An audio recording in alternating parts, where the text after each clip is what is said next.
And a warm welcome indeed. Ladies, gentlemen, it's another fine edition of the Three Man Weave College Basketball Podcast, episode number 354. For those of you counting diligently at home, I imagine there's one of our followers out there who just marks the line on the stonemason. He's been doing it all the way until now, one of our most loyal followers. But yeah, we are that deep into this. And we are deep into summer. News starting to slow. But the takes are starting to heat up. And as we have started so far, Jim, we are making this sort of a recap, a look back, state of the program series. And today we're going to hit the Big Bad 10. A lot of loud and boisterous fans on the Twitter sphere within this conference, kind of scared as I walk into this podcast, I'll be honest. No predictions really in this, but still, if I say anything mean, I think there are some abrasive fans out there who will let me know about that. But I'll kick it to you, Jimbo. How are you? Have you recovered from our weekend together at the Lake of the Ozarks down there in Missouri? Saw all two of you for a large chunk of that weekend. Hi, Kai. Yeah, I'll get to you. Yeah, Matt, feel better. And hey, we survived the Big East last week, although we certainly got some flack for that one. We get flack every time. So we can tread lightly around the Big Ten, but feel free to be bold. Matthew, we were bold in the preseason pod. We should continue to be that way. Remember our review from last week, Kai, right? These guys gotta have some hotter takes. We're too logical. So make sure you give your opinions, Matthias, where you want to, even though we have a 3-star review this week that hates our opinions now, Kai. Ooh, free stash.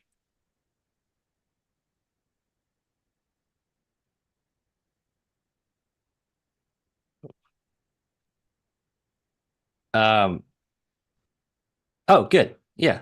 Let's get that's most important. We can debate the hot take debate all we want, but more importantly, how are you? How are you, listeners, followers, watchers, observers, documenters of our fine sport? Glad to have you back with us. The outline looked pretty similar to last week. We'll get to all that in a sec, but first of all, let's make sure we thank Joe Pitty, aka Jay Paskoff, aka Joe Pitty. I said Joe Pitty Jay Paskoff. Anyway, he's the guy who makes our intro outro music. He's the best in the college basketball realm. Make sure you check his stuff out. Check our stuff out on SoundCloud, iTunes, Spotify, not on SoundCloud, sorry. Used to be an old platform. I was on SoundCloud today and I was like, why is it not working? It's like, it's not a thing anymore, is it? Or is it a thing? We had to pivot, didn't we? We had to pivot. Yes. Okay. Literally was on SoundCloud today. I can't believe I brought that up as the first platform for our podcast. No, start with Spotify and then go to iTunes and then go from there, I guess. But please, when you do so, leave us reviews and ratings, preferably of the 5-star variety, not the 3-star we alluded to, which we'll get to at the end of the podcast. More importantly, like and subscribe if you're watching currently on the YouTube channel. Even if you're not, go back to the YouTube channel and hit like and subscribe. Again, mandatory request helps us help you, more importantly. And then a big shaboom drop, Mr. McKeon, Jim, drum roll, please. But yes, we have officially committed. We have inked our names on the dotted line. Official partnership with Trilly, the man who had yet to be named, Donovan. Official contributors, exclusive contributors to the Discord. So many of you we know are already in that community, but we are hoping to push more of you listening now into that. If you want sort of more ad hoc and just kind of interactive chats, it's more of an up close and personal view of us. I know we kind of come off as big and powerful figures in this space, so it allows people to kind of feel more personal with us, ask us questions. We're kind of slowly dripping out. Us, Matt. You literally can reach out yes. and touch us. Really, yes. we won't answer immediately all the time, but you can throw a question in anytime, and we should get to it. So anytime you have something very specific. How's this guy fit for our team? Should we be going after this guy? How are we looking in the rotation? Throw it out there. It's a very fun, interactive. There's channels for every single team. So if you want to get in there and just talk straight ball about your own squad, there's a place to do that. And of course, you can connect with us too. So there's a lot of benefits to being inside the Discord. Highly encourage people to do it, not just because we're a part of it, because it's informative. Yes, and also, hi, YouTube channel. Now you can hear me. Sorry about that. I don't know why my computer does this all the time. A request from Paul, who, by the way, gave us a donation recently. Shouts to Paul. Huge shout out to Paul. Paul's a king. Thank you so much. Not necessary at all, but we do appreciate it. Discord, if you're not familiar with it, essentially, a chat room of sorts with a bunch of they call channels, aka places you can go chat on the left hand side. Go into what looks interesting, and it's basically a forum for people to chat. We will try to make it as organized as possible. Truly has already done a great job organizing his channel. We were just adding to it. We're going to have our own specific section. We'll build that out as the year goes on with previews. Still determining how to do that. We'll do some betting stuff in there. And then in that right now, guys, we are talking portal, recruiting, all that sort of stuff. So hopefully a little bit easy to do. You can do it on desktop or on your phone, either one. Yep. Whatever is your preference, I suppose. It's amazing how skeptical I was of Discord, like not even 3 months ago. And then now I'm the person having to explain it to my mom when she's like, Matt, what's a Discord? And I have to kind of give the, elementary explanation, like how it is addictingly easy to use. And I am almost intimidated by the level of ball knowledge within the Discord. It kind of keeps you on my toes. It's like I can't have a day off within like a bad take will be exposed immediately, as I think I had one today already. So yeah, please join us if you consider yourself a ball knower, which I believe most listeners to this program are officially certified knowers of ball. So hope to see you there if you're not already in there. Other plugs? Yeah, the Ozarks was fun. Congrats to Chris Trimble getting married. And Memorial Day plans. What are you guys doing, by the way? Might have I'm you in guys Chicago. over. No one's here. Everybody's traveling. Hey, you want to come over to my place and I'll make some wings? I don't know. Yeah, I'll probably hang. Great. Awesome. Can I invite the whole I'll hang. Discord? Yeah. We'll all be Yeah, there. we'll invite the whole Discord. There you go. All right, Awesome. That's it. Burner Boys, join us. Kai lives over at, no, I won't give a full address here on this program, but exciting times for us and you as well. That's all we have. Let's go to the Roots Roundup. Let's do it, Matthew. Talking a quick news and notes section before we get into the Big Ten part of the podcast. The key headline to mention here, it is the giant settlement that the NCAA just made with, I believe the initial suit was from like a swimmer at Arizona State, but it became class action, and the settlement came down to $3 billion in back pay of NIL money, lost earnings for players. Potentially would have been more if they'd gone all the way to court, and the NCAA would have lost because they stink at court. But yeah, the split between the payout, it's a mess. The conferences are trying to all sort it out. It feels like certain leagues are getting screwed. They did it largely based on NCAA tournament success. So that skewed towards certain leagues. Obviously, the Big East has won the last two NCAA tournaments. The NCAA tournament units have skewed that way. So that has been a challenge for a lot of the schools, a lot of the conferences trying to figure out how to remain solvent as they go forward with that. Generally, it is a financial strain. That is what you need to know. Some schools are going to have to operate differently. Potentially some sports could fall off at smaller schools. It will have far-reaching impact over the next few years. If you want a more detailed breakdown, highly recommend the Gary Parrish and Matt Norlander Eye on College Basketball podcast from yesterday on Wednesday, May 22nd. They did a great dive into it.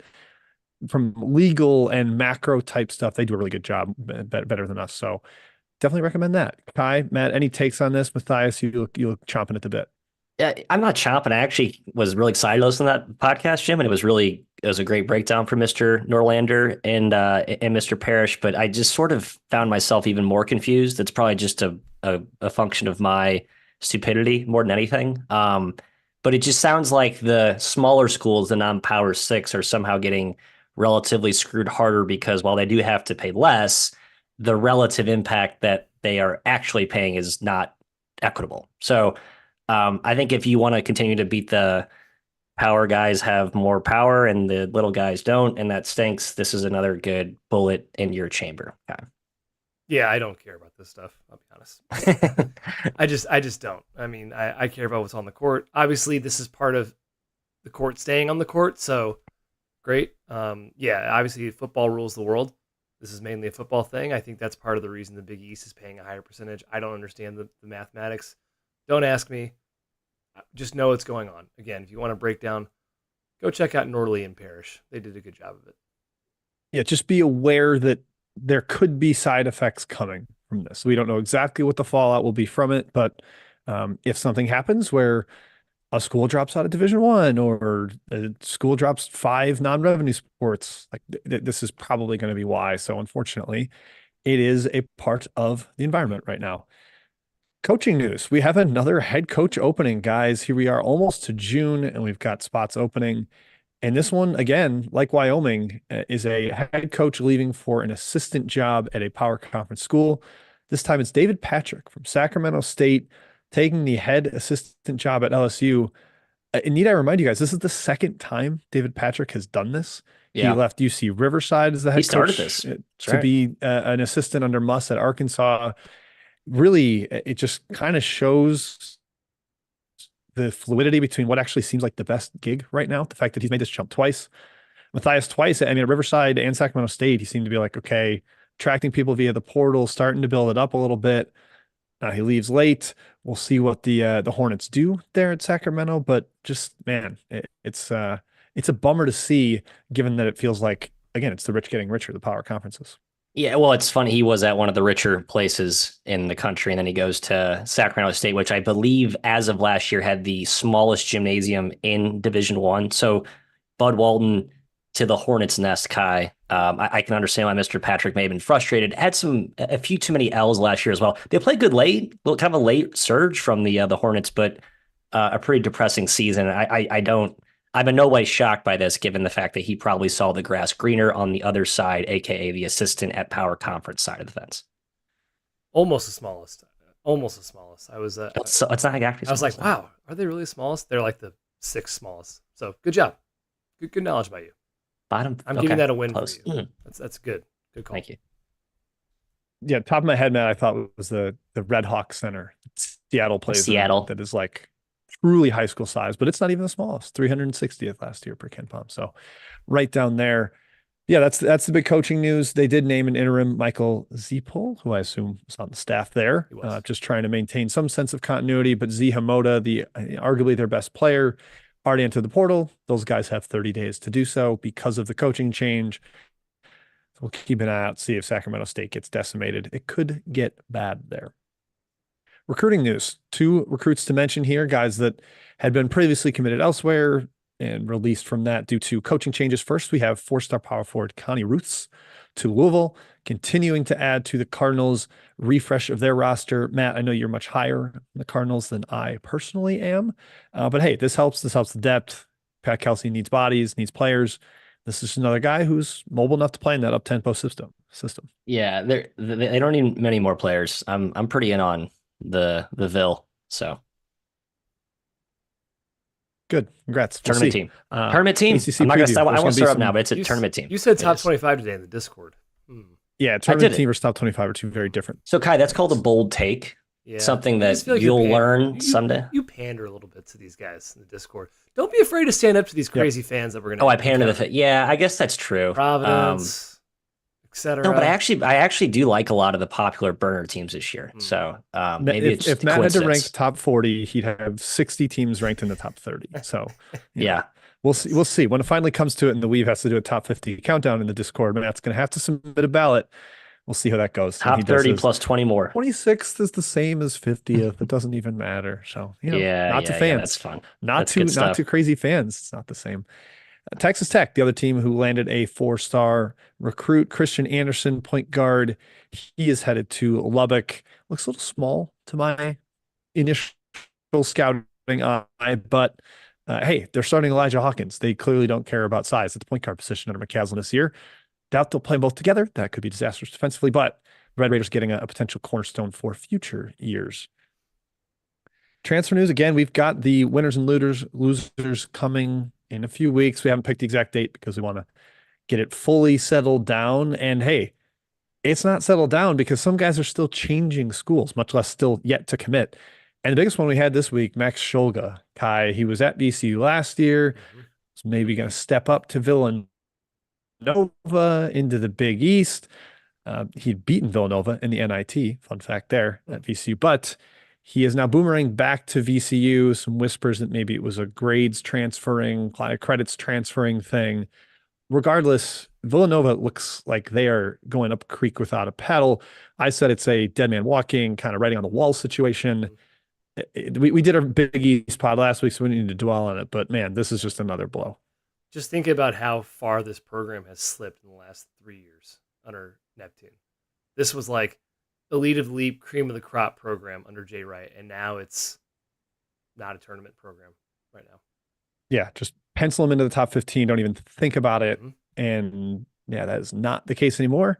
Hey, there's still top 15 in the Big East. So Top 15 in the Stay Big East positive. for sure. Yeah, I'll say Yep. that. Yeah, I'll put my Lock 'em in. my Hey, back out lock there. them in. on There's a top of bold- that, bold Jim, take. on top of that, if you're a Villanova fan, you get to sort of twist this narrative into, hey, we're a smarter school than UVCU. Ha ha ha. Other than that, you don't have anything good from this, so that sucks. Sorry, Villanova. VCU is like Sure. Congrats. one of the biggest schools in the country. I bet that. I bet most schools can claim that. No offense to VCU. Wow. Yeah. Offense. Wow. You let This it is Rams. Michigan's won this title Check 3 the off admission seasons in a standards row. out there Guys not in getting Richmond. in. They're like, yeah, but we're smart. All right. Congrats. Those are always fun debates. yeah, Super easy to measure. What I school saw started people what talking school. people talking up VCU based on this return, and somebody was like, "Well, you could pick St. Joe's first." I was like, "Let's make Billy Lang finish above 500 in the A10 before we Yeah, pick him right. go first." right ahead. That's that is my formal request. You must finish above 500 in the league before you are picked first in the preseason. All right, moving on, fellas. No really other random news and notes. That basically wraps up the roundup for this week. So Matthew, we are talking the 14 Big Ten teams. We are not Yeah. talking the inflated 18 quite yet. I know the Big Ten feels like an old relic relative to all the new changing leagues, even though it has changed as recently as what, 5 years ago, 6 years. What's Nah. when no, Rutgers and much longer than that. I'm trying to pull up the Big Ten summary page on my KenPom We're- browser here, but We're pretty old. Anyway. Matthew. what's up? We're pretty old. Time Mizzou runs together Mizzou went for to the us. SEC when we were in college. Our 5th year in college was the SEC's first year. It So, was 2015. Maryland Yeah. and Rutgers were added to the league. I was know, actually it's been at a the while. Duke Maryland game in Duke, my only Duke game I've ever been to, when Maryland's last year, and Duke crushed them. Anyway, that's all not relevant. What is relevant is the league is, it has the narrative of NCAA tournament woes. Purdue largely, or maybe not at all, debunked that last season, but I think they were kind of the clear story of the season. Sort of on that quest for redemption. We all did the Virginia comparison, 16 versus 1 upset next year, tournament run title. And they were basically there, except they ran into a team called UConn that might go down as one of the best teams in the last 20, 30 years of college basketball. So the rest of the league, the standings are bizarre, I would say. Mhm. A function of an imbalanced schedule. And as I kind of mentioned here below in my notes, one of the stronger home court leagues in the country. According to KenPom, it was the second strongest home court conference last season. It was number 2 the year before. It's been in the top 8 for the last 5 seasons. I'm sorry, 5 of the last 6. It's just a tough place. So when you have imbalanced scheduling and really distorted home road splits, you're going to get some weird results. If you look at like the conference strength of schedule for the top half of the league versus the bottom half, it is skewed by where you finish partially, but still there is a very clear correlation. Shouts to Nebraska ball, the third place finisher, I should say, tied for third, but maybe got a favorable draw there in the schedule hat there, Jimbo. Maybe Yeah. the easiest schedule for Nebraska. But hey, they took advantage, made the tournament for the first time in a long time. Shout out Nebraska ball. It is kind of topsy-turvy. Some of the teams that ended up high versus the ones that ended up low. Yeah, Matt, do we blame the refs? Do we blame the home crowd? Always blame the refs. Why is this it's such a a safe home team? scapegoat. Yeah, okay. Absolutely. Yep, good. I didn't realize how we actually said this in the preseason pod, which I went back and listened to. Very flat league. We all expected Purdue to win this league, and they did by 3 games. Between 3rd place and 11th place, it was separated between 3 games. And even Maryland and Rutgers weren't that far behind. Michigan was 4 games below 13th. They were awful, and we'll get to the takes we had on Michigan in the preseason, particularly me and Matt. We're a little higher on them. But it was a flat league. It was very competitive, as it usually is in the Big Ten, Matthew. Yeah, I think we always kind of cite that same narrative every year, but it's usually true. Basically, there are no national title teams, but lots of very, very, very, very good teams. And a lot of those very, very, very good teams typically bounce out early in the tournament. But again, Purdue's sort of the white knight for this conference. I mean, Illinois had a pretty awesome season, all things considered. 29-9. Nebraska finished 3rd, tied with Northwestern. Odd to see the Skurs and the Purple Kittens there at, well, I guess 3rd and 3rd, at both at 12 and 8. Wisconsin, Michigan State, Iowa, Indiana, Ohio State, Penn State, Minnesota, all in a log jam, separated by 2 games, all within a game of 500. Maryland and Rutgers, which had really weird years, all things, you add it all up, 7-13, and then Michigan. Yeah, well, there's a new sheriff in town, and that's probably for the better. Any kind of bigger, broader takes here before we get into team by team breakdowns, Kai or Jimbo? Yeah, just going back to preseason, put your mind in October really quick. So Maryland was everybody's kind of sleeper team. Yep. It became kind of like a train that got out of control. We actually called that out as maybe Maryland's getting too much hype. Everyone was kind of agreeing on with each other. We were certainly swept up in the hype as well. They were third in the media poll. Clearly, their freshmen did not live up to their billing. They struggled. And then my biggest take was Michigan, the sleeper team. Great. They finished dead last. Again, we'll talk more about them later. Yeah, Matt, I'll just do let's remember these two teams when we're going through preseason rankings and people are like, how dare you rank them low? That's insane. How could you possibly do that? If you had ranked Maryland 12th last year, people would have ripped you apart, told you you're the dumbest person alive. And not that we did that, not that we were smart enough to do that. No. But sometimes crazy things happen. Teams get off the rails, and like Michigan, just everything went wrong. And if you're thinner or you're injury prone or something, you have a coach that seems like he's in bad straits, like Mr. Howard was in Ann Arbor.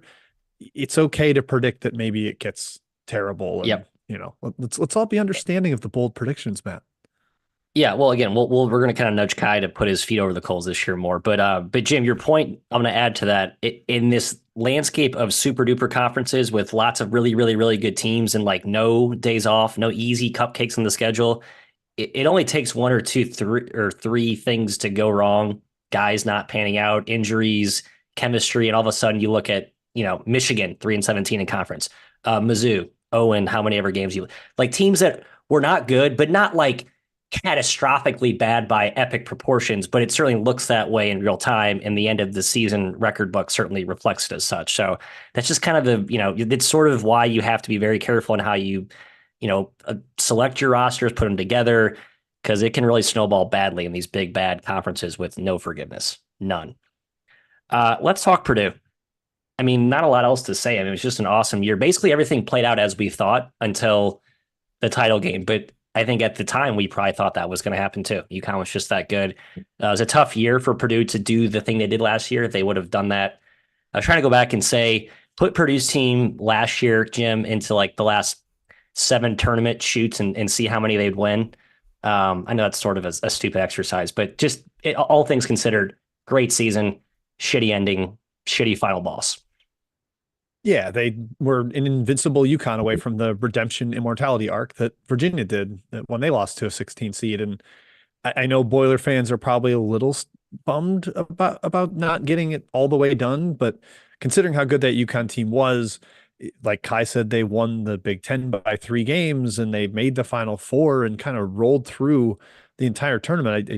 People forget from UConn's dominance, but Purdue covered every game in the tournament until the title game. Like they were awesome. There's not much more you can say about their year and generally the state of the program. Like they're just completely rolling. 9 straight years in the KenPom top 25, 6 of the last 9 inside the top 15. Matt Painter is the best coach in the conference. I'm so glad that people don't have that tournament lack of success narrative to rely on with him anymore. Kai, it's a relief. People just give him his flowers. Yeah, what do you say now, right? The Painter was the joke again. Said this multiple times by multiple coaches. You're not successful in the tournament until you are. Dan Hurley was not a good tournament coach until he was. And now Painter has this national title game runner-up on his belt. And thankfully he does.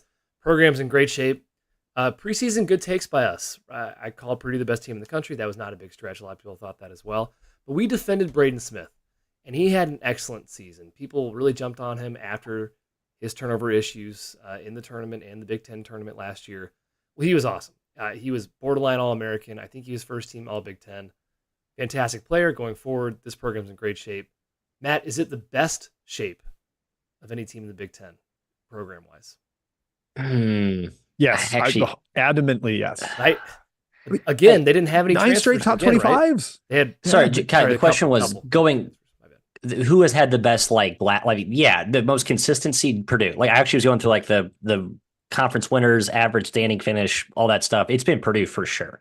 Going Oh, I forward, you think could going maybe forward, still lock the best. Like okay. they're so internally development based. They just mix in the transfers, a little Salt Bay sprinkle with a Lance Jones here and there, but the internal development and just like the culture that they've got, Matt. Oh, Yeah, no, I I agree. would feel so good if I'm a Boiler fan. No, you should feel great. I mean, obviously, you should feel great if you're a Boiler fan. I just think that there's going to be there's the momentum with some of these other schools and their NIL and all that stuff. I wonder if like not having the talent, your margin for error if you're not getting the Jimmies and Joes at a high level every year is a little bit thinner. But again, with Painter, I think he neutralizes that, and he's been awesome. Even without Zach Edey, I mean, Purdue's been awesome for. I mean, the 4 years before they got him. It's funny. The only year they were sort of down was the COVID year, so no one remembers that. So basically, they've had like 8 awesome seasons in a row, excluding the year that no one even counts anymore. So, but Painter's awesome. He's the man. It's going to be a solid top 25, top 20 team. Death taxes and Painter being good. So I have nothing else to add. I'm not gonna rip their Jimmies and Joes. They got a top 40 recruit, another top 100, 4 guys within the top 125 recruit. Like Pretty sure just because they're not pulling portal, if they can keep them and nobody really leaves, then why do you need good transfers? wasn't You're right. Calvin Wren first, Lawyer all 4 stars. Braden Smith is a 3-star. Yeah, they're all they're all 4-star guys. I'm not saying there's no talent there. I'm just saying I think there's going to be they're not at like the upper tier 1 echelon of talent acquisition. But I don't think that Painter wants to do that. So it's like that whole point's moot. And it's been successful. Let's go to Illinois. Just a weird year. I feel like Brad Underwood's last 2 seasons have been sort of soap operas in a sense. Like very sharp in-season inflection points. Like this team's insane, or wow, this team's broken. And then you have all the kind of off the court stuff that's gone on. But I mean, they wound up being like one of the most dynamic teams, most fun teams to watch play. I mean, like playing like NBA games. I mean, it was basically an NBA team. Defense was optional. Offense was phenomenal. Terrence Shannon. And then Marcus Domask, my worst take of the Big Ten 2023 podcast, I said, I'm not a fan of the guy who lit up the scoreboard on a nightly basis against really good teams. Jim, your Illinois recap. Yeah, they were super fun to watch. So to your NBA point, like nobody hunted mismatches the way they did. It was very much like Underwood saw the booty ball stuff that Jalen Pickett did to him and was like, wait, why don't I do that? Play no point guard and just maul teams in the mid post on the block. Have one of the best transition offenses in the country. Defensively, they were weird. They were huge. You thought they'd be a little bit better defensively. I wonder if Brad Underwood is the first coach in the history of the sport to, at the same school, finished top 5 in defensive turnover rate one year and bottom 5 in defensive turnover rate a different year. Like he has completely changed his scheme from the West Virginia stuff at Stephen F. Austin when he started at Illinois to basically the Creighton drop coverage last year. Wasn't quite good enough on that end, but same thing as Purdue. They ran into UConn, and I don't blame them. Yeah, it's kind of crazy. For the last 5 years, they've been outside the top 300 in turnover rate defensively. That's just not what Underwood's identity was for years prior to those 5 years. Yeah, the preseason pod, we were actually convinced this would be an awesome defensive team. And they did finish 80th. We just thought they were so big, so long, right? The Underwood reputation. But like Jim said, their offense, man, that carried them. Jim thought their offense would be greatly improved from the season before. Maybe didn't think 3rd overall in the country, but a nice call there by Jim. We all ranked them 3rd in the Big Ten, so kudos to us. But yeah, the funniest quote was Matt saying he's not a big Domask fan. I thought the no point guard thing would be an issue in the season, even during their stellar play, but Domask and Shannon kind of splitting ball handling duties and Shannon being unstoppable in transition, it didn't matter. Jim, was the roster better without Quincy Guerrier? I still think it would have been. But, he was awesome. He had some games. He had some games where he was really good. He had some big shots. I mean, it's not fair, but he was horrible down the stretch. Like it's like the UConn game. Oh. Look at his last 7 games, Matt. 0 points, 13.6, 0, 10, 5, 7. He was a not useful. Yeah, he was fine down the stretch. I was wrong about Quincy Guerrier. I thought he'd be dope. I mean, it didn't matter. He was one of many cogs that were all really good role players. We thought they had a star. We didn't know they had 2 stars. They had 2 stars last year. Yep. I mean, I think Marcus Domask leading the team in assist rate you wouldn't have in a million years predicted that. But when you can play your quasi point forward is like the booty ball thing, no one knew how to guard that. So state of the program, solid, rock solid.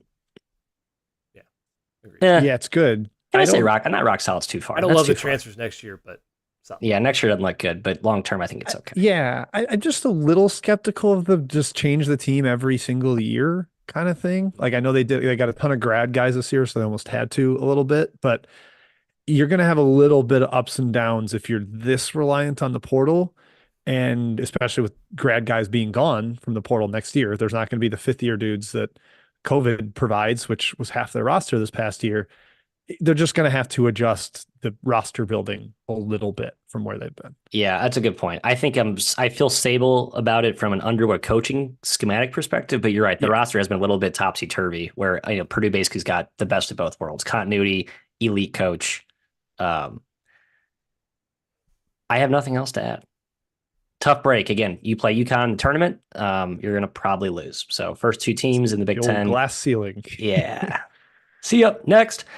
Number 3, Nebraska ball. I did say I actually got on a mountain and screamed. I was very in on the mayor. yes, you almost went all in. You almost went all in.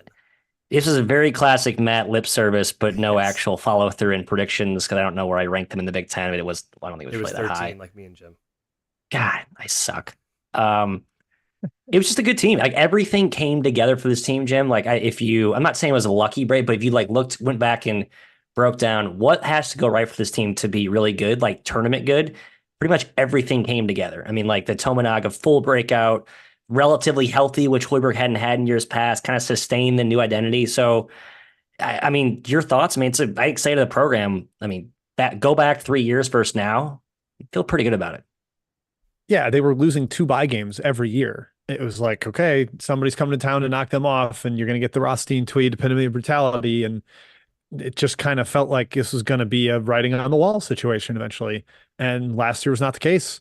This is the first time Hoiberg had an offense inside the top 117 per Ken Palm, and suddenly it leaps all the way up to 32nd.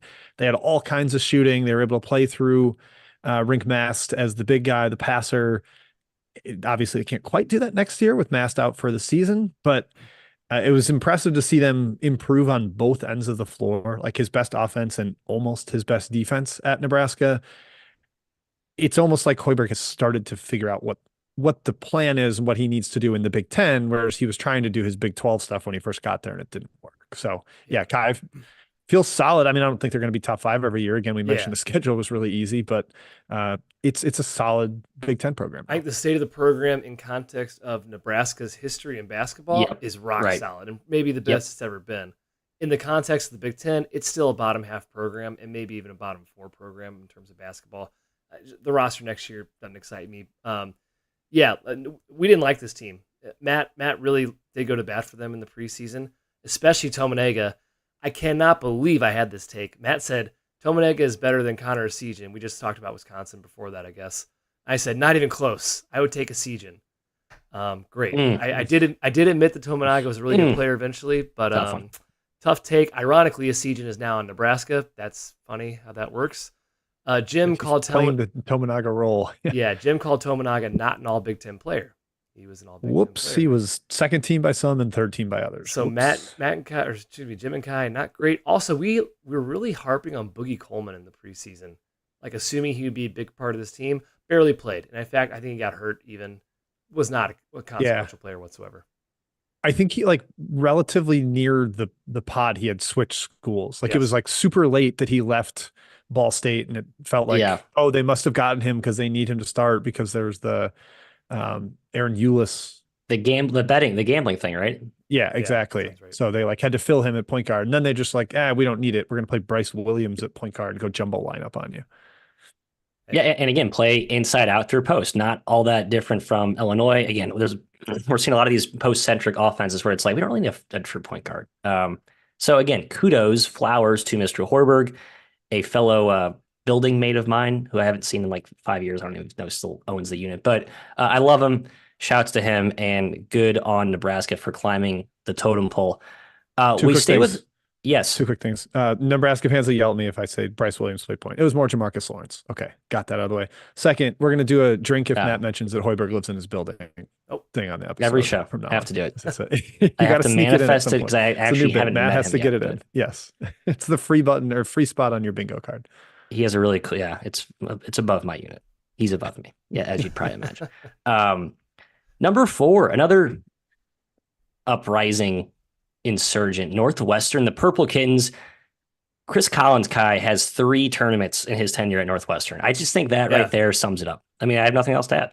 And 3. and everyone else has 0. Is that right? I mean, I think it was 0 before. Yes, Bill Crowery never got there. I think that was, he has all 3. So Northwestern, yeah, if you said Nebraska Northwestern 3-4 preseason, you had been laughed out of the building, and you should be laughed out of Hoiberg's building. Notes on Northwestern the past 2 years: second place 2 years ago, 8th in KenPom in terms of strength, like rating, 4th in the Big Ten last year, 6th in KenPom. They are the type of team that has been outperforming their, we'll say, power rating in conference play, a la South Carolina. They've done that a lot under Frank Martin, I believe, almost every single year. But still, credit to Collins. I think the narrative on him has really changed. There was questions as to whether he was a good coach, and certainly by us as well. I think that's pretty indisputable right now, just considering what he's doing at this program. Yeah, I mean, we all kind of thought they'd come crashing down, Jim, in the preseason. I certainly did. Bottom 4 is my expectation. I was shocked that someone picked them over Michigan. Again, the Michigan thing. And Matt called them an NIT team. And they were, in fact, a tournament team. So kudos to him. Same as Nebraska, though. State of the program, Jim. Yeah, similar-ish. For state of the program, I want to see it without Bowie going forward. He was one of probably the 15 most important players in the country last year in terms of on-off. He played 90% of their possessions. Per CBB Analytics, he had a plus 25 net rating. Nobody else on their team had higher than plus 10. It's a new world without him. And I think that's part of why they outperformed some of their power ratings in a win-loss sense, because he could get the big bucket down the stretch.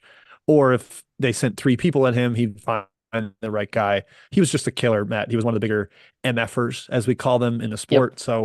It is going to be a new era without him. But to your guys' point, Collins has proved he can kind of withstand that. He went to the tournament with Bryant McIntosh as his best player and survived from there. So it does seem like it's solid going forward. I call last year a win for them, especially considering the injuries they faced down the stretch with Barry and journalism Mutombo, Matt Nicholson.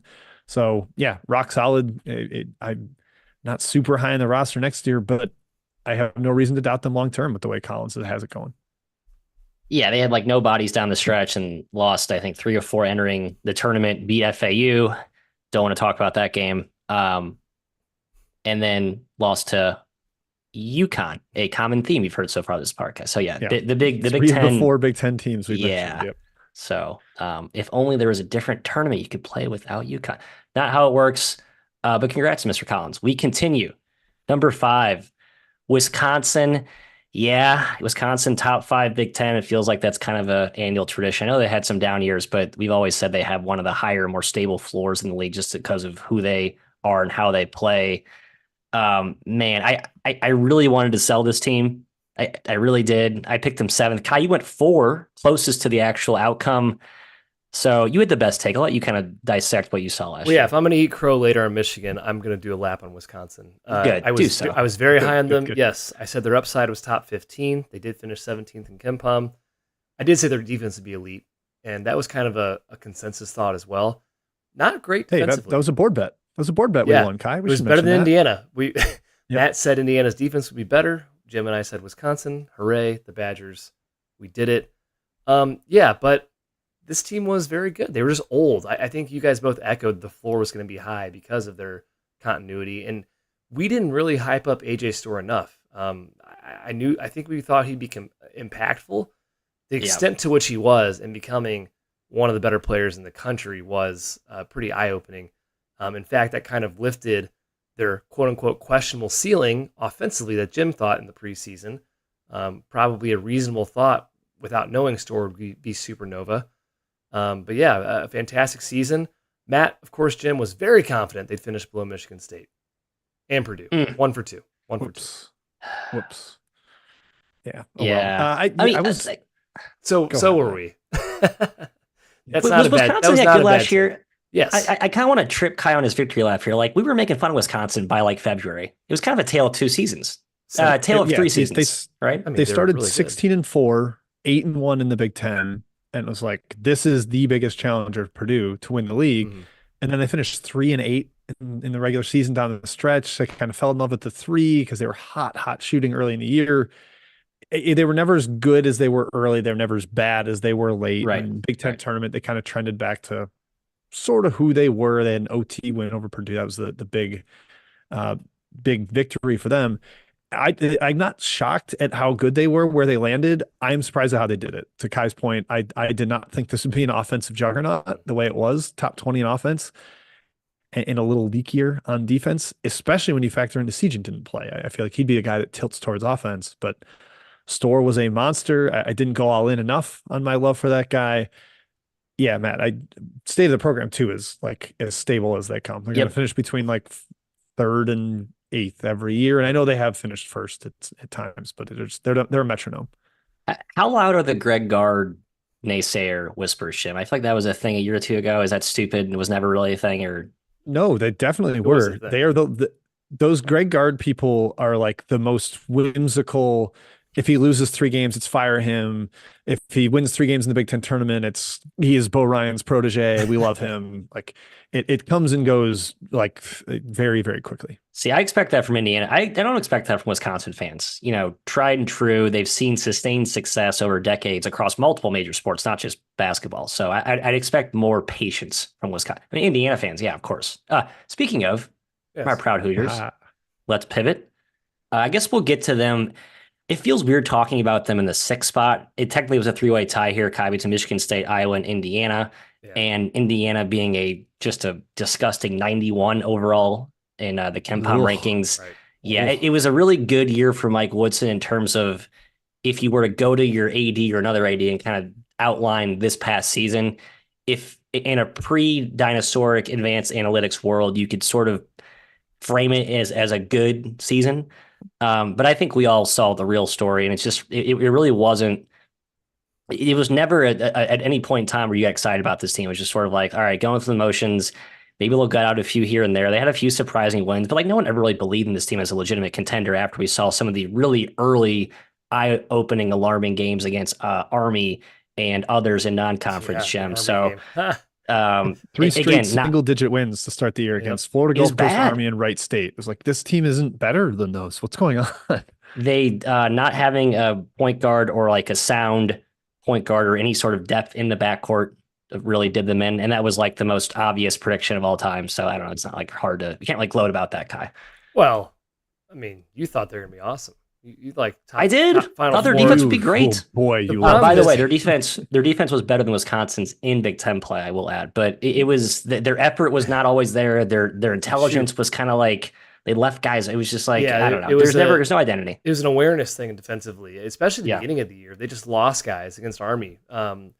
Indiana, 19 wins, 10 wins in the Big Ten, like you said, Matt. But gosh, I hope Indiana fans realize how bad this team was. They were 12th in the Big Ten in terms of KenPom rank, and like just ahead of the other 2 teams that finished below them. It was not a good season. You guys really went to bat for Trey Galloway. I hated on him. I'm going to admit something. I do think Trey Galloway was better this season than I thought he was coming in. But Matt also called him a shooter, and he was 26 for 100 from 3. Is he a shooter, Matthew? He's not a shooter. I thought he'd morph into a shooter. He shot 40. No, he can't shoot. Definitely not a shooter.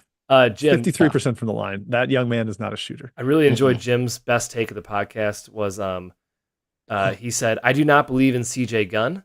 I bet Gunn plays 9 minutes per game. And he played 12 minutes per game. So Jim was pretty much right on CJ Gunn not being the savior that some Indiana fans probably hoped he would have been. Oh, people just preseason like, oh, you don't think we have shooting? Have you seen CJ Gunn, dude? What are you talking he had moments. about? And had moments. Turns out the only thing he was good at was defense. He was good at defense, but he's not shooting. Yeah, except sure, 34% from deep. Wow, what a gunner! Lit it up. But he was a really good defender when I watched. But they didn't really have the guards. They didn't have the depth, Matt. That's the thing you hit that I want to mention. Their top 4 guys, Galloway, Ware, Bako, and Renew, have like incredible on-off ratings, and every bench guy is awful. Like even Xavier Johnson, I know Indiana fans will be like, "Oh, look how good we were the last 5 games of the year when he was healthy." I don't buy it. They were better when he was off the floor than on, per the CBB analytics on-off stuff.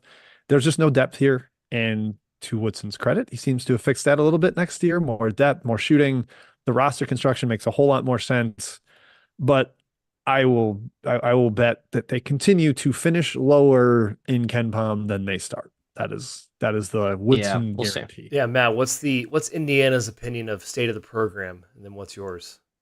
Great. They have if you're one of Yeah, like the top 10 yeah. program every year you're going to have a good enough roster to be good. It's going to be they have so much goddamn money. It's insane. Great.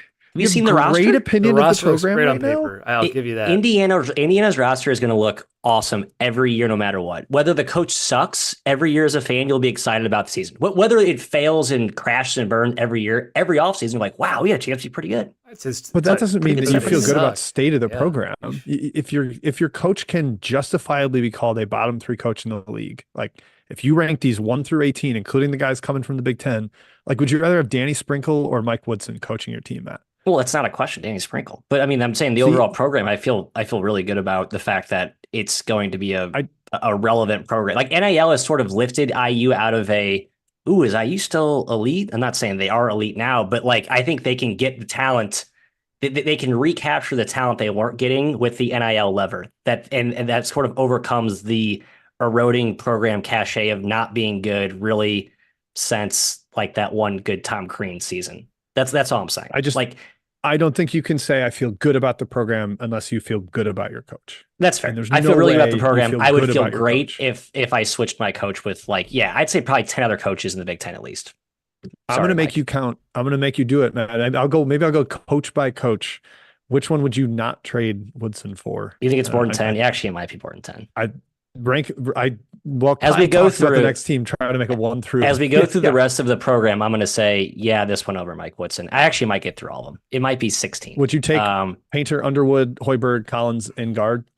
Yes. Yeah, all for sure over Woodson. Yeah, no question. Okay, so we're 5 for 5. Yeah. All right. Yeah, for sure, 5 for 5. And let's go. Iowa next, Michigan State, 6 and 7. Yeah, I'd take those two over Woodson too. Let's hit Iowa real quick. Can we guarantee next year he'll finish below his preseason Ken Palm rank? He's 3 for 3 so far doing that. Woodson. Yep, I will lock that in. I think so too. Good, cool. All right. Iowa. Maybe having a point guard will save him, make Woodson look smarter. Who knows? For sure, actually having a point guard. We'll see. So he's going to be higher rated in preseason stuff. That's the problem. Yeah, right. So bad for that angle. Iowa is still Iowa. That's sort of how I want to kick this off, right? Like in terms of if you could just copy paste the exact same preseason and postseason takes on this team, I think this is the most boilerplate of all the teams in the Big Ten. They could score. They could not defend. 10 and 10 in the Big Ten. 18-13 overall. I think we feel like they probably underachieved a little bit. Kai, would you say, or no? Was it kind of what we thought? I think it was about what I expected. I did kind of think they'd sneak in the tournament. They weren't super. They were kind of close to it late, right? Yeah. Yeah, we knew they were gonna. I mean, Franz won double-digit games in the Big Ten for like 7 straight years. It's a really consistent program. I think it's gonna be the same every year. Great offense. Again, it was top 20 once again this season, and not good defense. It's gonna be that way forever. We knew somebody would break out. We thought it'd be Sanford this past year. Jim said 17 points per game. 16.4. Not bad, Jim. Your second best take after the gun take. I'm dubbing that one the second best take. Iowa I gotta State. start being more specific with the guesses like that and guns minutes. Like really put a number out there. Jim, do Iowa fans ever get tired of what their program is? They've never made the Sweet 16 under McCaffrey. He's never made it, period. Do they ever get tired of that? Or are they just cool with like, hey, we're pretty damn good every year, but It is so crazy, the like parallels between their football and basketball programs. Like obviously one's good at defense and one's good at offense, but it's a coach who's been there a long time, wins pretty consistently, but doesn't quite get to the upper echelon, the very highest realm of the sport, although they did win the Big Ten West this past year in football. Matt, they have seemingly, just based on me reading the tea leaves and kind of the rumors and stuff, feel a little Seton Hall to me, where they're not like killing in the NIL department, which is tough. That they're kind of having to bargain shop for their transfers. Yep. They're not bringing in home run names, and it's like, all right, who's the low valued asset that we can capitalize on? And they've recruited fairly well, but even McCaffrey's next kid is not coming to Iowa, so that hurts a little bit. I don't know. They're going to continue to be solid. It just kind of, we know exactly what they were. Like I said, your offense is going to rock, defense won't. Yeah, I didn't like reading the article about the declining fan base or declining attendance. I'm not sure how much truth to that was, but it just was one stupid little microcosm of what I agree with what Jim is saying. It just does, I don't know, the vibes, Iowa vibes around the program kind of don't fully sit well with me. Even though I do like Football school. McCaffrey, I do think what? Football school. It's football school? Oh yeah, Kind of. I guess it Kind of a is. football school, yeah. right. Yeah, I It's a guess it's women's been basketball more. school too. Yeah. I wonder if I think Iowa fans would agree with that, Kai, but I wanted to digest that for a second. It does feel like one of the more balanced programs, but recently in basketball, it's like, all right, Michigan State. Speaking of, Sparty picked second overall. I thought that'd be awesome. Everyone thought that'd be awesome. This is the bounce back year for Izzo. Unanimously, The probably everyone in the resurgence. country picked them second. Even some Picked them probably top picked them 5 in first. the country. Yeah, People pick them top 5 in the country. Yep. Yeah. So some people did pick them ahead of Purdue. Yep. Definitely. In hindsight, I don't know what we. I mean, I know what we saw, but I know what we should have. I know what we should have seen, Kai. We know who AJ Hogarth is, right? Yeah. We know who. We called Hogarth overrated in the preseason pod. Good. Yeah. Also, Tyson Walker was not a top 10 player in the sport. God, that was insane preseason, Kai. Remember that? Yeah, I would like to point out that second team All-American. I did not submit my votes for the top 100 for the Almanac, and I saw Walker top 10. I was like, you got to be kidding me. This is a freaking joke. He's not a top 10 player in the country, but a lot of people thought he was. Anyway, I had Michigan State top 10, top 5, so I'm hand up. Same. Hand up. I thought the freshman would be better. I thought yeah, the lack of didn't play the Booker. Hauser shooting. Jay Nakins, Yep. right? Thought he'd be sweet. He kind of was the same. Xavier Booker was a 0, and Tom Izzo nailed him to the bench. And it's like, I need more Carson Cooper and Jackson Kohler in my life. Although in Izzo's defense, Booker was like a sieve defensively every time I watched him. But I just wrote, Matt, this was a weird year. Like they were the perfect, like they got overhyped because they won one more game in the NCAA tournament than they should have, and they brought back a lot from a veteran team. And then the Colin freshmen Carr were the did like a difference sweet makers that dunk, we and then we thought all they got were. hyped about it. Yeah. So Yeah. I mean, they finished 16th in Ken Palm.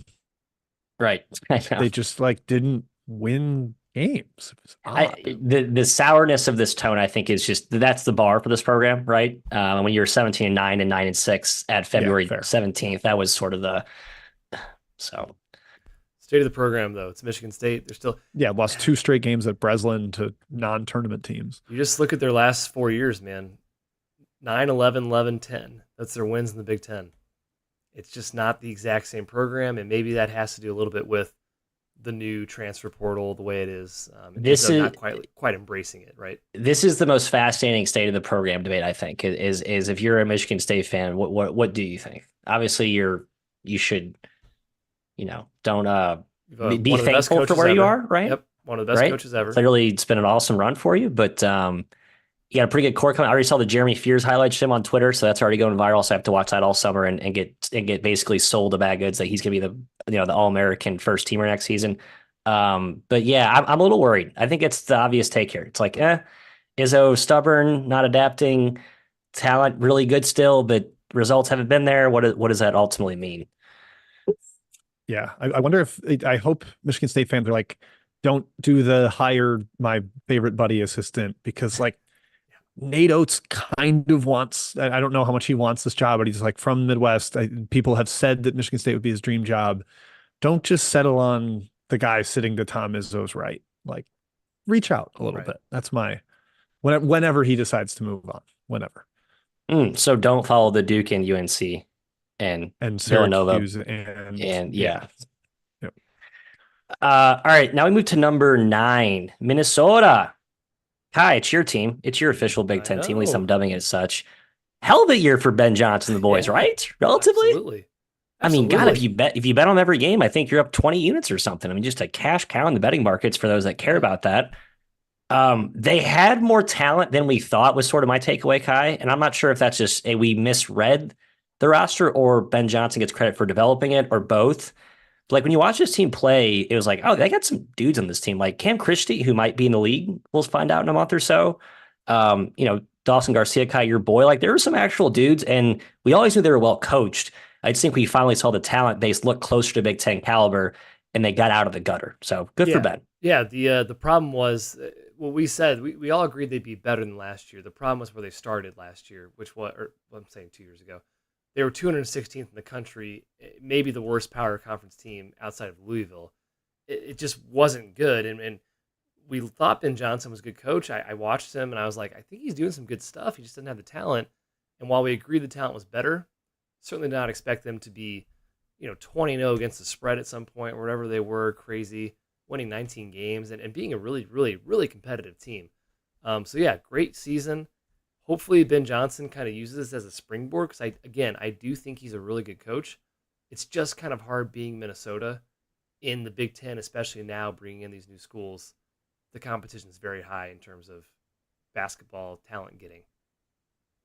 Yeah, with 5 games left, they were 17-9, 8-7 in the Big Ten. It was like if we hadn't blown that game to Mizzou, Yeah, right. that Q3 or Q4 loss, we'd have like a chance at making the tournament. Obviously, down the stretch to lose 4 or 5, they don't quite get there, but to even be in that position was super duper impressive. I think going with the 2 point guard system with Mitchell and Hawkins was really smart. Kept a couple ball handlers out there, and then they had the bigger wings. Christie, I can't believe he's going to be a one and done guy. That shocks me, but I think Johnson has fully proven his coaching chops, and with the momentum of some more recruiting, but it does feel like, Matt, it's another NIL strapped kind of just based on the guys they're getting. They're clearly not hurling giant bags at people. Yeah, and that's it sucks when you see teams make steps forward and they can't capitalize just because they can't keep and pay guys. And then you saw the late carnage this summer. And I don't mean to look into next season for the look ahead stuff, but I think you kind of have to look at the offseason momentum or lack thereof with some of their return. I mean, they did a nice job replacing some pieces. Jim, I even said like you could see this roster coming together and being like maybe a fringe tournament team again, maybe, but that feels like a stretch. And it feels like in a normal year, 6 years ago, you would have been looking at this probably as a team you want to parlay into a tournament prognosis. Yeah, I'm with you. A little bit kind of bummed that I don't feel great about the program going forward, but I just don't. Yeah, I think it's sort of just an economics issue, unfortunately. Let's talk Ohio State, a team without an economic issue. I think they're pretty flushed for cash. Weird year for the Buckeyes. I'll kind of tee it up like this, Kai. They start off sluggish and they kind of suck. They lose close games. They fold late, and Chris Holtmann gets the shoe. And then in comes John Diebler, and they get hot. Jake, sorry, not John's John. brother. John's brother, Jake. They get hot, and I think they ride that momentum, and you'll interim bump, and all of a sudden he's anointed the head coach, and you're a Ohio State fan. It's like, oh, okay. We didn't want to look anywhere else. We didn't want to scour. Sort of like a Texas Rodney. I don't want to go Texas Rodney Terry, but I do think it's a similar comparison. Also, as pointed out by some of the shot quality data hawks out there, a ton of bad regression was looming for the Buckeyes, and I think Diebler kind of swooped in and gobbled up some of those more favorable, closer games. Like, how are your thoughts? The good regression came their way. Right. Yes, late. Sorry. Yep. Diebler took advantage of it. Yeah. Yeah. Sorry, well, I think we kind of mentioned on the coaching higher grades podcast, it was, hey, we still think Holtmann's a pretty good coach. That's an A+ hire for DePaul. He had some pretty tough luck the last couple of years, and Diebler was a strange hire for Ohio State. You understand why they did it. He's apparently a pretty good chemistry guy, but Jim has pointed out several times he was also on the staff of the guy you just let go. So how much better can he be? We'll see. They could have gotten pretty much anybody they wanted to if they went for the coaching path, and the dominoes would have looked a lot different. It'd be interesting to see what it would have looked like. But overall, it's a program with a lot of resources. As Matt mentioned, they've gotten some big names already. Last year, looking back, yes, disappointing. I think we all thought this team would be a lot better. I guess I was a little lower on them. I'm surprised. I thought I was a little higher. I thought Roddy Gay would break out. He did. Hooray. However, we were worried about their defense, and boy, that came to fruition. They just weren't good defensively. We thought they'd be a lot better on offense. Unfortunately, they were not good enough. So, in conclusion, Jim, I don't think Diebler lasts very long at Ohio State. That's my bold prediction, and I think they eventually get on the right path. Yeah, generally agree. I just don't feel like, at least it's not like the Terry thing where we've seen him be a head coach and like seem middling. Right. Like there's still the allure of the unknown here. Like, oh, maybe he could even be a good coach. Like maybe the mystery box is a good one.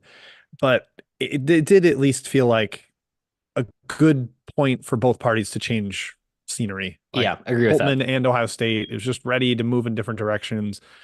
Fans are ready. He's got a fresh start at DePaul. I think that'll be generally good for both. But yeah, I'm not overly amped about the direction because, as Kai said, like he was the second in command of a team that made you fire your coach. Like that just doesn't get me Yeah. jazzed for the state of the program, despite clearly having deep pockets because they have some mega names coming in and the roster has a lot of talent next year. Yeah, I think Holtman's biggest regret too is that he really kind of put a lot of stock in that youth movement that they had, and it's just a bad year to be young, right? So it's been a bad last 3 years really to be young, and when the margins are thin and it goes sour, it really goes sour. So the third team that finished at 9-11 is Penn State. Another bizarre season, and I mean this in terms of just how the whole thing unfolded. In you bring in Mike Rhodes, like the VCU gritty, gutty, defensive, kind of general-ish type figure. Kai, at least that's sort of how he's framed in my mind. Not like a loudmouth, but just like a very intense dude. Bring some of his guys with him.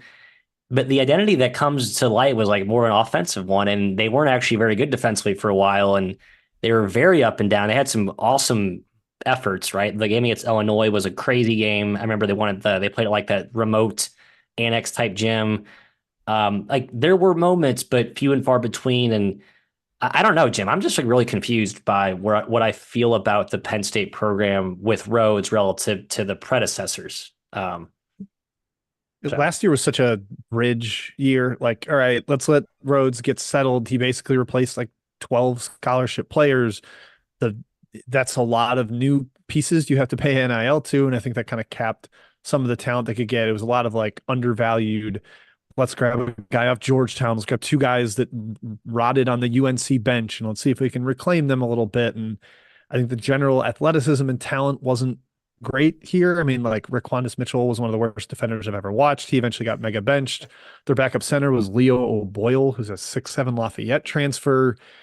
They had some personnel limitations that finishing 11th, I think, was a fairly decent accomplishment considering Kai, everyone picked them 14th going into the year. So I think you got to give a slight tip of the cap to Rhodes and let him try to build this out a little more. Hey, I'll give you credit. Actually, you picked them 11th, and guess what? They finished 11th. And nice. I think most people picked Minnesota dead last on the whole, but yes, Penn State was bottom four, but for everybody, it was a roster issue. It was not enough talent, like you said. Construction wasn't there, and also they lost maybe a top 15 coach in the country in Shrewsbury. When you're talking pound for pound coach, Shrewsbury is incredible.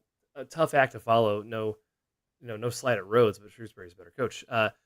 Hey, we all thought they'd be better than Nebraska. We were totally wrong. KenPom was smarter than us. He had them 27 spots higher than Penn State. Congrats to KenPom. Yeah, it's kind of the same thing as Minnesota. I don't want to speak out of turn, but I don't think the resources are there for basketball at Penn State. Right? It's mostly a football aimed NIL. Definitely a football school. So 1,000%. I think they're pretty much destined for this spot going forward in the Big Ten. Unfortunately. I do feel like we'll see with Rhodes. It seems like he's a guy that should have good continuity. He did at VCU. I know he's like kind of a hard ass and he coaches, but it seems like he has a good relationship with his players. The three of the guys he kept this year were his own guys from VCU. So we'll see how it plays out. But I'm just gut says he's a guy that can keep dudes, which you definitely got to do at Penn State. You're not going to go out and throw money bags and land a whale. And I don't think that's what Rhodes wants to do anyway, right? I think he's a coach that isn't like, he can win more with less. Question is, can he win more with less? Bad framing, but you see what I'm saying. Perfect sentence. Thank you. Sort of get you. A stat of this season for Penn State. First of all, shout out Puff Johnson. He actually made 33% of his threes. I said he'd make more than his career average of like 25, previous season of 28. All right. He played 571 minutes, fellas, and he had a 5-4 assist to turnover ratio. That's not the ratio. That is the raw totals. He had 5 assists and 4 turnovers in 571 minutes. He just didn't do anything with the ball. He either shot it or he gave it back to the guard. That is an unbelievable lack of involvement in ball control and setting up others. I just can't believe that. He has 18 turnovers in his career, and he's played 1,300 minutes. That's insane. I did find myself thinking, why is that talented UNC guy in the corner so often? But maybe he wasn't that talented in the grand scheme. All right, let's get these last three, and I don't want to run through them quickly, but we, I guess we are going. No, we're only over an hour and 5 minutes. We're okay. It's ironic that these last three teams, and we're gonna omit the West Coast edition. Sorry, Pac-12 fans, if you're looking for takes on the new Big Ten teams, I'm trying to defer that from my mind until the absolute last second. But Maryland, Rutgers, and Michigan all feel like they're in pretty good spots going forward, despite finishing 12th, 13th, and 14th in the league, respectively. Kai, we start with Maryland. Is this a deja vu of last year? The hype train's been chugging along so far this season, and I think, as you brought up earlier in the intro, it's like, should we be cooling our jets a little bit with all the buzz? But I guess put the previous stuff aside. But what are your thoughts on the program? Good, Matt, you are the Maryland buzz. I think you it's are the fine. Maryland buzz. It's just me. I don't like this roster next season personally, but hey, everybody did last season. Just taking you guys back. I mean, this was the team, the sleeper team. Everyone expected the freshmen to be really good. Jim picked him 4th. Matt and I had him 6th. We thought this team would be really good. Hey, Matt, Geronimo will start for this team. Correct. Matt hyped up Geronimo. Unfortunately, it was not enough for the Terps. Their freshmen just didn't pan out. It was Kaiser, Harris Smith. They both played a lot. They just weren't very good. Jameer Young was fantastic. This team could not shoot. That was a big issue. They had that gritty style that Willard instills in his teams, but it just wasn't a great product. Going forward, I think they're fine, Jim, but I'm not like super high on them in terms of program in comparison to the other conference foes. Yeah, Willard isn't quite Enfield zone, but he's like, your best years, you're probably getting a 7-8 seed. Like, that's kind of what he did at Seton Hall. He never made the second weekend at Seton Hall. I don't feel like he's got some crazy bigger upside at Maryland. I know people got hyped early because he got a couple guys from the DMV area and started to maybe recruit that territory a little more, and they were frustrated that Turgeon wasn't doing that. But like you said, they couldn't shoot, but they didn't know they couldn't shoot. Like right. No one sat them down and had an intervention and were like, Deshaun Harris-Smith, you shoot 20% from deep. You're a big bowling ball lefty linebacker going to the hoop. I know he didn't even take 100 threes, but he should take 0, maybe. It clearly was not a recruiting priority. The roster structure was not, it didn't make sense at all. But to be middle of the pack nationally in 3-point attempt rate when you're bottom 10 in make rate, bottom 15, that can't happen. Like you have to adjust your strategy at some point. I find myself being higher on Willard and just the program overall, but I do think last year was, here, I want to underscore this, losing all 3 of your top assistants to sitting head coaching jobs before last season was a pretty big deal. Tony Skinn, notably, to George Mason. There's 2 others I'm forgetting, but like, I think that kind of mattered to a point. I'm not going to leap Willard is nothing without his good assistants. It could just be more of like finding in a whole new staff at the last second was maybe not a great situation. Bringing in younger guys as well with that in an era where we know freshman reliance is not a good thing. Just another reason to basically, unless a guy makes a really convincing argument about a freshman that they like, I'm just going to generally be like, it's a freshman. I'll when I see it for 5 games, then I'll give you your flowers. But you know what? I need to see it more times than not. It ends up being worse than it is. So sure. Let's go to Rutgers. Well, Matt, I really liked this team last year. Associate head coach with? Wait, what? Who did he fill his associate head coach job with? Who? Your uncle, David Cox from Rhode Island. That's right. Bad. Was bad. Do I like that? That is not a good. No. God, I don't like that at all. He was not very good at Rhode Island. Better than Archie. I'm just kidding. I'm just kidding, Rhode Island fans. I'm just kidding. I'm just kidding. Yeah, fellas, look at the data. It is shockingly close. Before we go to, let's not go there yet. Let's talk Rutgers. Another feels like a tale of multiple chapters. There was the before Jeremiah Williams, and then there was the after Jeremiah Williams, and we kind of thought they'd really figured it out, but then they really hadn't down the stretch. A lot of hubbub about the offensive improvement last season. We're going to get out and run. Noah Fernandez, they're playing and scored 95 points overseas. And it was the same sad Rutgers shooting Just overall offensive talent and skill was just decrepit gym. They're scrappy per Rutgers, but that was sort of their bugaboo. Couldn't score. Yes, it's the worst offense in the Big Ten since 2018 Rutgers and since 2016 Rutgers. Like they just have had some real issues on that end of the court. Never quite this bad under Peichel, who rebuilt them with the defensive identity. But I mean, we talked about not being able to score with Maryland, and this was an even bigger nightmare. Like they just had no shooting. The interior, like your threat of Cliff Omori in the post is like a guy who just kind of rockets it at the rim, doesn't really have touch, doesn't really have footwork. They like were drawing dead offensively with this roster, and even a top 10 defense, top 5 defense in the country wasn't good enough.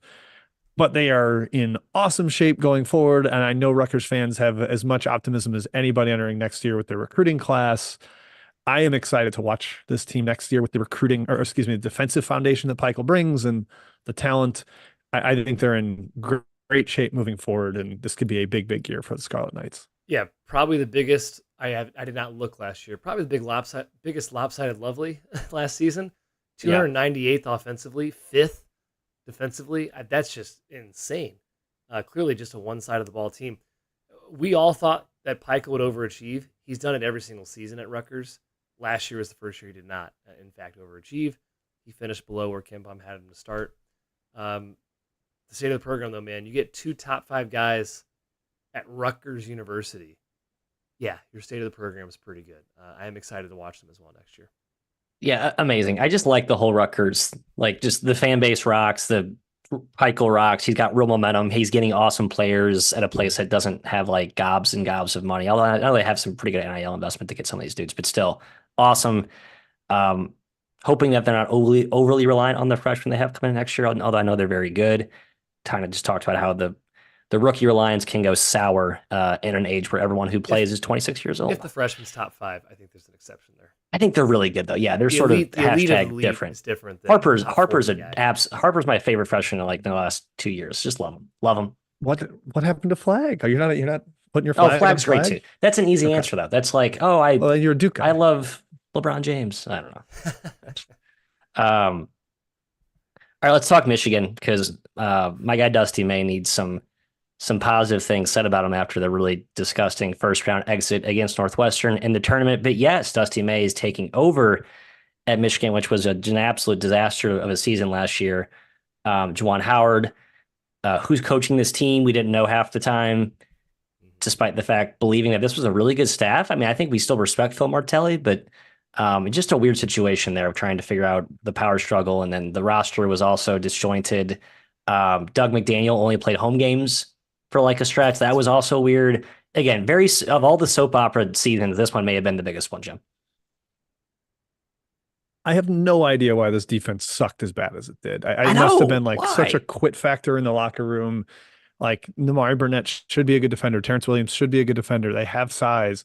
I know Doug McDaniel, not great defensively. Shedder is unbelievably bad defensively, was attacked mercilessly, but 182nd with Kamwa and the guys I mentioned before is just baffling. The saddest board bet win of all time was me winning Ohio State over Michigan against you guys. Both schools fired their coaches, so I can't really be like, how about that great Ohio State pick I had? It just, I can't believe how far the wheels came off with this team. They basically had what Ohio State was doing, where they'd play an okay first half, completely decimate themselves in the second half, and the wheels would fall off. And you could live bet against Michigan like every single game because they would just sink into oblivion. But Kai feels much better going forward. You install one of the hottest names in the sport and coaching, and got a truly terrific portal haul despite those admissions issues that they have to deal with. I think Michigan's in fantastic place going forward. Yeah, what a fall from grace for Howard. I mean, it was clearly tone at the top last year. There was no tone at the top. It seemed like this team had no leadership. It seemed like he was a really good coach when he took over Beeline. And even though he had a lot of Beeline guys, I still thought he was pretty solid. And last year was a disaster. I said I'm buying the Wolverines in the preseason. Matt said I'm with you. Jim said he doubted the tournament team. Jim was right on that end. He said the offense would be tough. It was. It was 95th in the country. But yeah, Jim alluded to the defense. He did say the defense would kick butt. It definitely did not kick butt. What the hell happened? That's what coaching, in my opinion. There was clearly nothing there holding the pieces together. But I agree. Going forward, Dusty May. Now, I'm a little skeptical Dusty May is going to be a top 5 coach in the country, top 10 coach in the country, a savior necessarily. But I think he is a good coach, and I think he will have this program in better shape. I'm not saying he's a messiah. He will look like a messiah following in the footsteps of a little letdown at Michigan from FAU. A little letdown. Okay, that's fair. No, it's reasonable. Do we want to give any excuse for Howard in terms of like the transfer thing? A lot of key players that he was going to get didn't get in, and sort of messed with his roster building plans. Okay, good. Just want to make sure we're on the same page here. That roster was so much better than what it turned out to be. Yeah. I was digging for positives. That's all I got. Okay, and that concludes our. No, actually, it doesn't. We're going to talk about how many teams make this tournament. How many do we think would make it last year? I'm always too high on these. It seems like, Kai. Yeah. You said 9. You're an inclusive person. Jim said 8, and just 6 teams made the tournament for the Big Ten. Really strange. We got 3 Big East and 6 Big Ten. Not typical versus a normal year. That's how you get 10 Mountain West teams in there. All right. Yay. Yeah. And then we posited, will the Final Four drought be ended? Kai just said, yes, Purdue will get there, like a smart, humble adult. Jim goes, no, but he almost said yes. So kind of a waffler from Jimbo. And then Maddie with the ultimate misdirection, yes, but not Purdue. And even cited Michigan as a team with potentially upside to get there, and Maryland too. Okay, yep, Maryland, I don't really, that's tough. No, your 3 teams with upside to 3 of the 4 you mentioned with upside to get there did not go dancing. Illinois would have got there, Jim. They would have got there had they not played UConn. Yeah, there you go. Okay, all right, I'll allow it. Big Ten takeaways. Good league. It's too big now, and I hate the West Coast thing. We'll talk about that later. Who cares? Good for Purdue. One of the best leagues in the country. How about that? Yeah, it's just a good basketball rich league. It's just a fun league to discuss. Yeah. Yep. Hey, next week reviews. Season. What reviews first? Oh, reviews. Before we wrap up. Hi. Yeah, let's wrap it up. Okay. 3-star, correct? Sorry, I didn't mean to take your thunder. In the 5-star. We got a 5-star. That's okay. So it averages 4 average for the so cut. Again, I'm going to say thanks to Paul for the donation. I really appreciate that. Okay. Echo that. So 2 reviews. Brew City 77. If you only listen to one podcast, this should be it. No one provides greater depth. Hooray. He said, I'm grateful the weave exists. Your old previews form the bones the almanac was built on. The roster tool is a must-have. That's Jim's roster tool for any fan trying to keep up with the portal. And he says we're the most responsive of the major pods. That's the goal of the Discord, by the way. Us basically being dudes with you in chat room and talking college basketball. But he says, keep up the great work. Thank you, Brew City. Hey, the Almanac, too. Breaking news. It's going away. It ain't happening this year. Where can you find our previews? The Discord. That's good. Nice. Great setup, Kai. Great That's right. We're going to do every team. We're not going to do just half the teams or even third. We're doing all of them. Now, we're writing about the big teams. The big teams. We're back. We're back. Now the 3-star review. Now, let's look at this person's name real quick. Huge Almanac fan, I believe, right? Huge Almanac fan. It is Cooley to Cooley is the person who wrote this review. So I already know what this is about. Bias taking over, says this person. Been listening to the pod for 3 years. Bias against coaches and programs is coming off too strong on the recaps and disappointing. Used to be a must-listen show for me, but will be few and far between going forward. Were we too mean to Cooley with Georgetown? Were we too mean to Providence with? I don't understand. You hate Providence. You guys are too mean to Providence. No, I over pander. I posit for them. You were mean to Georgetown too last episode. But that's true. That's you were true. Give me a break. Did you have a good year to Cooley? Give me a break. Give me a break. I am certain you can go through every single team coach that includes Kim English in our archives, and you will find us saying good things and bad things. Right. You choose to hear Bias. Cooley to Cooley chose to hear Bias and was mad that his team didn't get showered with praise. I'm sorry. That's not what you're going to get here. We're not, we're going to say what we think about a team. If we think they're going to be good, if we think they're going to be bad. And sometimes we think they're going to be awesome. Sometimes we don't. Like, remember when Arkansas hated us? And then last year I was high on them in the preseason, even though they sucked. Like, it's cyclical, man. I used to be Creighton's biggest enemy in the world. And then last year I loved Creighton.